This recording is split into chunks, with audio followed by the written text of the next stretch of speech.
Welcome to the WHHI-TV Daily News. I'm Betsy McDaniel, in for Robin Zimmerman today. But there's still a lot to talk about, so we'll get started with our headlines.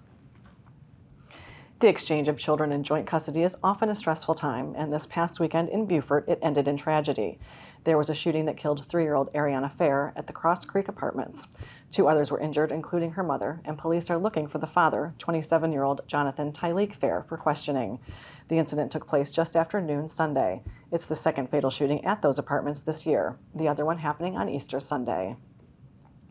The Fields family is a step closer to at least some closure, as a second young man has been convicted and sentenced in the shooting death of Bluffton High Schooler DJ Fields in 2021. A Beaufort County jury unanimously found 21-year-old Ty Cheneyfield guilty of murder and 2 counts of attempted murder. He's been sentenced to life in prison for the murder charge. Jimmy Green received a 40-year sentence for pleading guilty in the shooting. Siblings Jaden and Shania Boyd are still to be tried for their involvement in the shooting.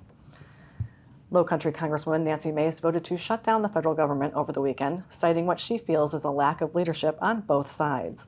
What she hasn't picked sides on yet is the motion to vacate that came as a result of the vote. That motion would oust House Speaker Kevin McCarthy. Mace says she empathizes with the frustrations of renegade Congressman Matt Gaetz of Florida, who has filed the motion to vacate because McCarthy has also made promises to her that he has not kept. She says she had to cut her own deals on women's issues, gun violence, and balancing the budget without McCarthy's promised help.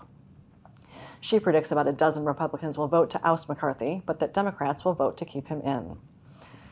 Perhaps the one person you might not want to be efficient and on time is the county tax assessor. But Ebony Sanders and her crew have already sent out your once every 5-year reassessment, and now we're all just waiting to see our new property tax bills that come out this month from County Treasurer Maria Walls. If you have questions about your assessment before the new tax bills come out, the assessor's office is taking its show on the road this month, offering us a chance to meet at the various public libraries in the county. Beginning this week in Bluffton and on Hilton Head. The entire schedule is on the assessor's office section of the county government website. And we have a new multimillionaire in our midst. Monday night's Powerball drawing did not have an ultimate winner of the $1 billion jackpot. That will now go up to $1.2 billion on Wednesday night. But one ticket bought in South Carolina, the lottery folks haven't said where yet, matched the 5 white balls and bought the power play option worth $2 million. The 5 white balls were 12, 26, 27, 43, and 47. Someone bought that ticket somewhere in South Carolina, just not with the Powerball of 5. Again, Wednesday's drawing is worth $1.2 billion, one of the largest jackpots of all time. The media sources on your screen will have more on these and other stories, and we would love for you to like us on Facebook and follow us on Instagram at WHHI-TV. And if you have an idea for a news story, we'd love to hear it, so drop us a line at news@WHHITV.com. And now here's Justin Jarrett with what happened last night in the Loco. Hey, it's time for Last Night in the Loco on WHHI, powered by LowcoSports.com. When Hilton Head Prep golfer Bridget Wilkie joined us on the LowcoSports Lowdown last week, she was preparing for 4 straight days of big-time competition across 2 events.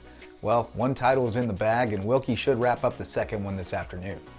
After shooting 4 over par across 36 holes in difficult scoring conditions at Moss Creek this weekend to claim a 4-shot victory at the Women's South Carolina Golf Association and Junior Golf Foundation's High School Invitational, and she opened her bid for a 3rd consecutive SCISA girls title with a scorching 5 under par 67 on Monday at Orangeburg Country Club to open an 8-shot lead and give Hilton Head Prep a 21-shot cushion atop the leaderboard.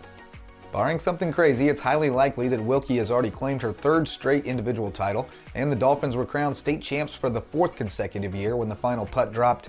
It's probably been a couple of hours now, but we'll let you know how it played out tomorrow.